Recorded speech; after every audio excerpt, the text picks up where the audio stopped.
Los sótanos estaban llenos de heridos, heridos muy graves, con fiebre, moribundos. Todo apestaba ya a cadáver. Un olor pestilente y penetrante. Podía decirse que eran depósitos de cadáveres vivientes.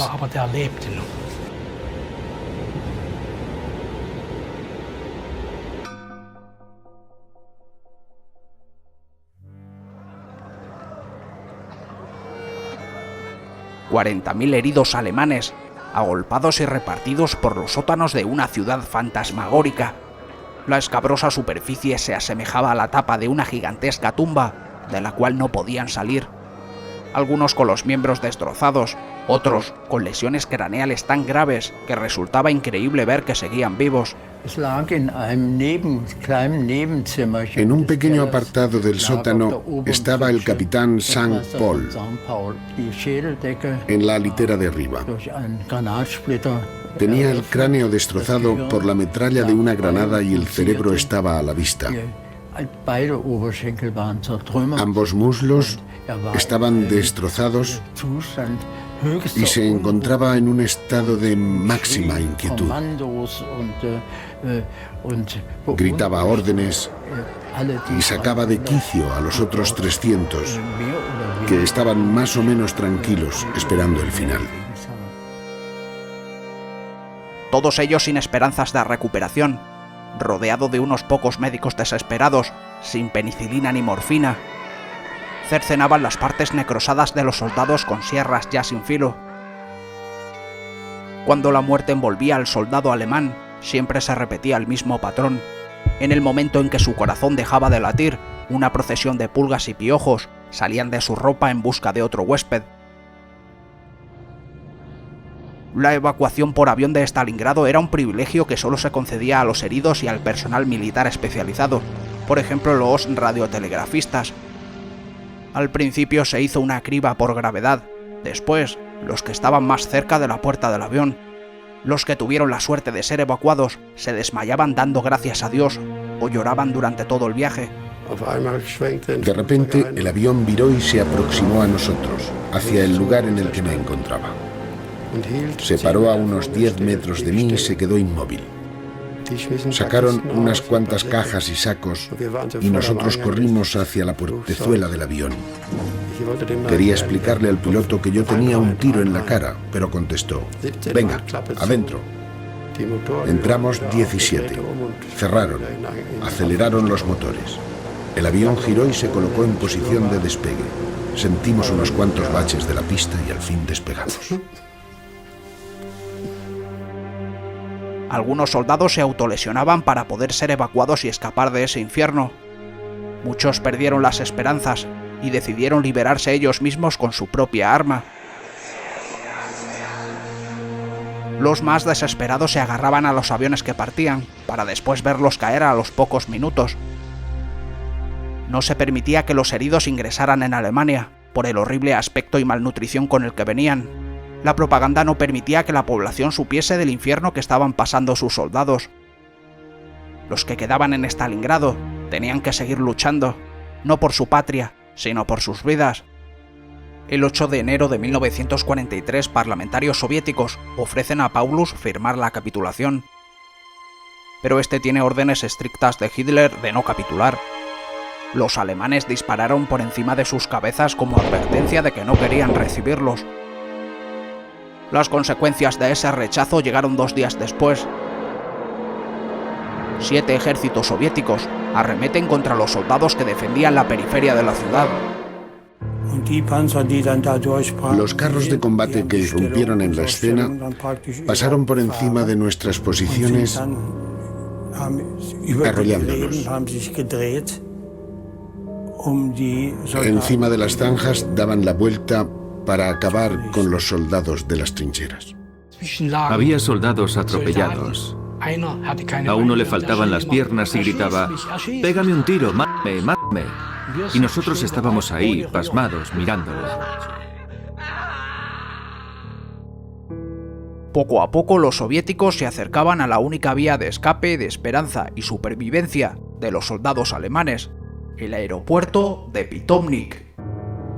Los aviones que evacuaban y traían suministros aterrizaban allí. Era uno de los 7 aeródromos que quedaban en el cerco, y el único equipado correctamente para manejar grandes cantidades de tráfico aéreo.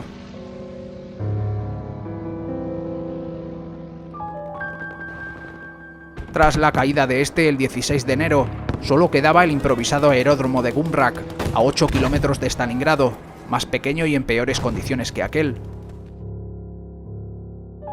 El 18 de enero parte el que será el último avión correo alemán de Stalingrado. El general Paulus envía una carta a su esposa con su anillo de boda, el de graduación y sus medallas.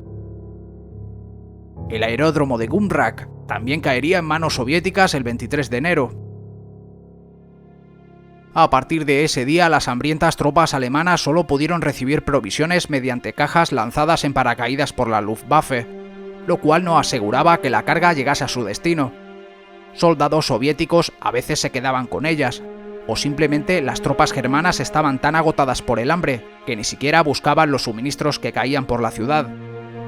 El Sexto Ejército continúa queriendo capitular, pero Hitler continúa negándose. El Führer, por si acaso, ascendió a Paulus a mariscal de campo el 30 de enero de 1943, insinuándole que jamás ningún oficial de ese rango se había rendido al enemigo. El mensaje estaba claro: quítate de en medio antes de capitular. Paulus declaró entonces: no tengo intenciones de dispararme por este cabo bohemio, en referencia a Hitler. Los soviéticos comenzaron el ataque final para aplastar al Sexto Ejército. Calcularon que en el cerco habría unos 80.000 alemanes, cuando en realidad eran más de 250.000. El 31 de enero, Paulus manda al alto mando alemán desde su búnker, situado en el sótano de unos grandes almacenes, su último mensaje: estamos destruyendo todo el material que podemos. Escuchamos tiros en la puerta de nuestro cuartel general. Es el fin. Unos 11.000 soldados alemanes no acataron la rendición y siguieron luchando hasta el final en los sótanos y túneles de la desolada ciudad. A principios de marzo, los soviéticos acabaron con ellos. Debido a la censura del Tercer Reich, nada se sabía de la derrota de Stalingrado.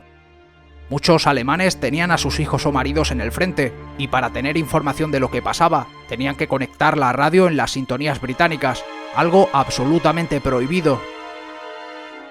Gracias al noticiero británico, los ciudadanos alemanes se dieron cuenta de que el Sexto Ejército estaba condenado a muerte y nadie los podía salvar.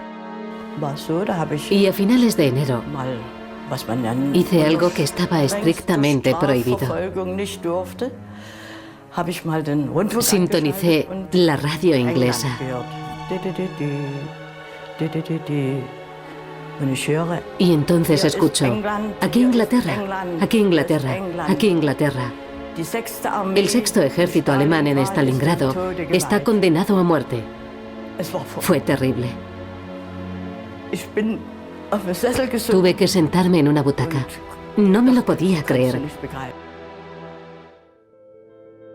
Llegó un momento en que la tragedia no pudo ocultarse al pueblo alemán, y con resquemor, el gobierno tuvo que decretar 3 días de duelo nacional. El Sexto Ejército se rindió con más de 91.000 soldados. Estos fueron obligados a caminar sobre la nieve en la denominada Marcha de la Muerte, para dirigirse a los campos de concentración soviéticos. Seguíamos andando entre miembros de soldados muertos que habían sido aplastados por los carros de combate, junto a trincheras llenas de muertos por el frío y nieve empapada de sangre.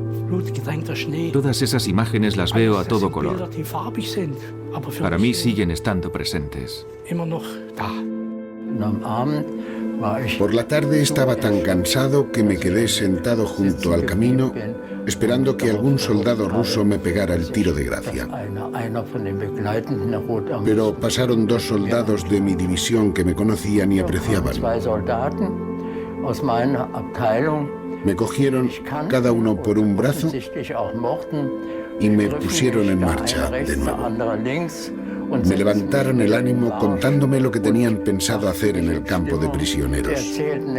Querían trabajar y sobre todo tenían intención de volver a casa, algo que yo también deseaba.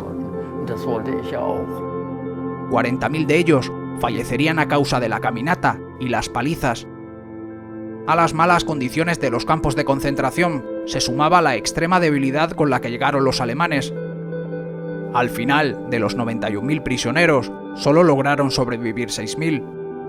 Nunca podrá describirse lo que se sufrió en Stalingrado. Del 500.000 de habitantes solo quedaron 1.500. En total, más de 2 millones de almas fueron devoradas por el dios de la guerra, fruto de la vanidad humana. Esta ciudad fantasma representa los horrores de la guerra y el principio del fin del nazismo en Europa. La Wehrmacht nunca más recuperaría su capacidad ofensiva ni obtendría más victorias importantes en el frente oriental. En 1945, los soviéticos informaron a los prisioneros alemanes que su país había perdido la guerra. Muchos preguntaron que cuándo regresarían a casa. Siempre les decían que pronto lo harían. Pero la realidad era que no se irían hasta que no reconstruyesen el país que habían destruido. Por la noche nos hicieron formar a todos en el exterior y nos dijeron: la guerra ha terminado. Y siempre nos decían: Skora budi damoi, que significa pronto os iréis a casa. Skora budi damoi.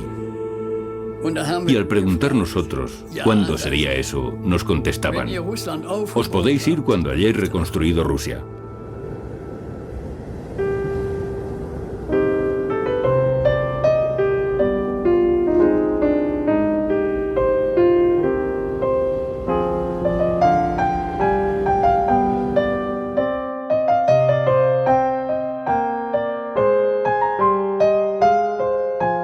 Suscríbete para ayudar al canal a seguir creciendo.